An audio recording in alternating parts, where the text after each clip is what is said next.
My name is Patrick Forsberg. I run a company called Stiller Studios in Stockholm, Sweden, where we do live action on CGI with motion control cameras that are fully repeatable. So we're trying to invent and provide workflows that make it possible for small European countries to make films on the level of what they do here in America. So trying to democratize really, really expensive shots. We started off in 2010 with a film, children's movie called La Semilla. These movies were shot on a budget of 3 million euros each instead of the 30 or even 100 million euros you would need to do the same with the old workflows. And it's all a matter of spending the money on what is going to end up on screen. We use a Mark Roberts motion control. It's a 4.7 ton big robot that knows exactly where it is in space. We have a 450 square meter big green screen studio. So we can shoot live action on CGI, meaning that the live action will be blended with the virtual action or the virtual reality while we're shooting, so that the director and the DOP, they can see live what they are doing. We call it pixel perfect moving camera multipass shots with real-time previs, delivered as compositing software scripts with timeline, foreground, background, clean plates, FBXs, alembics, and passes only minutes after each shot, with all metadata contained and faster than live action. And to walk you through that, in its simplest form, we just take a stills photo, and then we add actors on top of that using our motion control. And it would look like this. That is the still we get from the client. This is the background that gets out of the system. That's what we shot, and that's how it looks pixel on pixel. This is me in London. This is the background.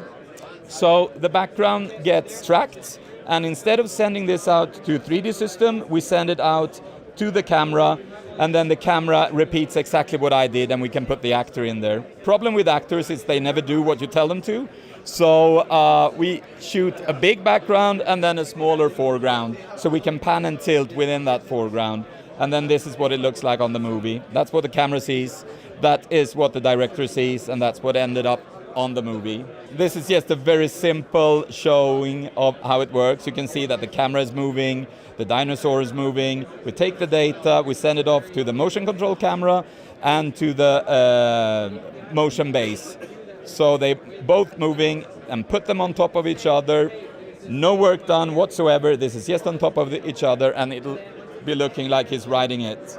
What you can see is that there are no tracking markers whatsoever, because we provide the system with exact data. That's what we want to deliver. Pixel on pixel, we call it. This is the tool that we're using. We've built it on top of Adobe products. We built it on top of Premiere Pro and on top of After Effects, and it's for our pre-visual work. May look like this. And then shooting it. This is what the camera sees, and then this has been comped in After Effects by friends of ours at a company called Lavette Film. This next one, the film engine, is a totally new product, and it's like this. You build your set, then you take all that, put on your Oculus glasses, and you let the director do his recce. Look, where does he want to shoot this?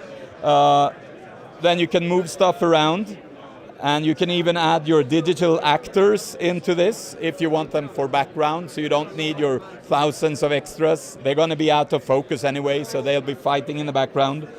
Then we place the camera. Then we place the field where we want to shoot our live action in the depth. And then of course we do our keying. We're using tools here from After Effects to do the keying, and then the director of photography, he can match the lights based on what he sees here. So he will be matching the virtual reality with the real reality, and we run the camera manually. I hate pre-programmed moves, so everything is run manually by our crane operator and by our DOP. and they do that with live preview. So for directors, for actors, for DOPs, they will see what they shoot. And I think this is the secret in the sauce, that instead of shooting on green, you shoot your final production. You will understand what you're shooting. Then we go straight into editing, and this is not the final product. This is what we would call our offline. So here decisions are made. Here you do your editing, and once you've done your editing, you export this through some tools that we've built so that the post-production people will only work on the files that are ending up in the movie. But also, while you're shooting, you can send everything off straight out to the internet. So like if you're from here, you would probably go with your DOP and with your director and probably your producer to Stockholm, Sweden. You could have your full team here, and they will have all the files literally seconds after we shot, so they can start working, comping, editing, etc. So like I said, we're doing this because we want to democratize the right to shoot really cool motion control and CGI work, and be able to shoot it on a budget that works for European filmmakers and not only for the really, really big American ones.